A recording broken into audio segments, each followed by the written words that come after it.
Bienvenue dans la série pour changer de vie. Aujourd'hui, nous allons apprendre à distinguer le fatalisme de l'impuissance acquise. Si tu me découvres ici, je suis Nina et je t'aide à reprendre le contrôle de ta vie afin que tu puisses à nouveau multiplier les expériences de vie positives. Mon intention, te guider pas à pas vers une version de toi puissante et épanouie grâce aux trois piliers de ma méthode: clarté, confiance, connexion. Commençons tout de suite par clarifier et définir les termes de fatalisme et d'impuissance acquise. Le fatalisme, c'est comme ça, je n'y peux rien. C'est une croyance que les choses sont écrites, figées, qu'on ne peut pas changer la réalité. Elle donne l'illusion de sagesse ou de résignation calme, mais c'est une forme de démission intérieure. L'impuissance acquise, quant à elle, est un mécanisme inconscient qui apparaît quand une personne a vécu plusieurs expériences où elle n'avait vraiment aucun contrôle. Elle finit par ne plus essayer, même quand elle le pourrait.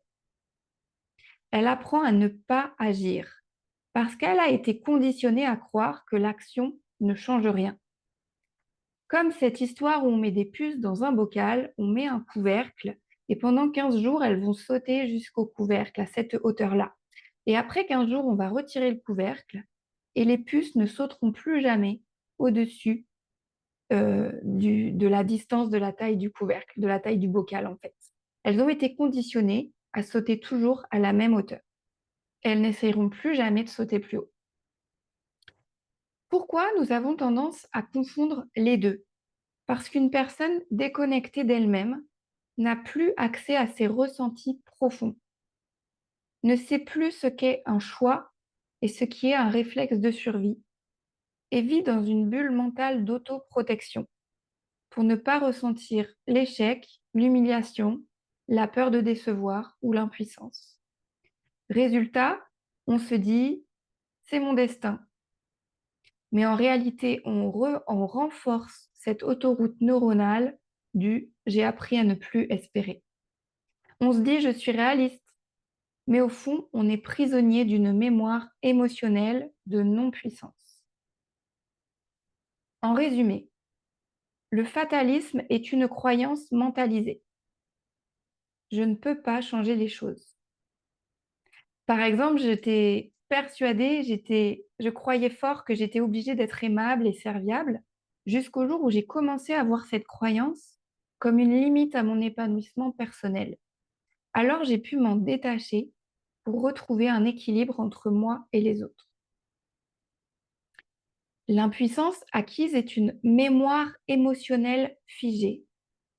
J'ai essayé, ça n'a servi à rien, alors j'ai arrêté de ressentir et d'agir.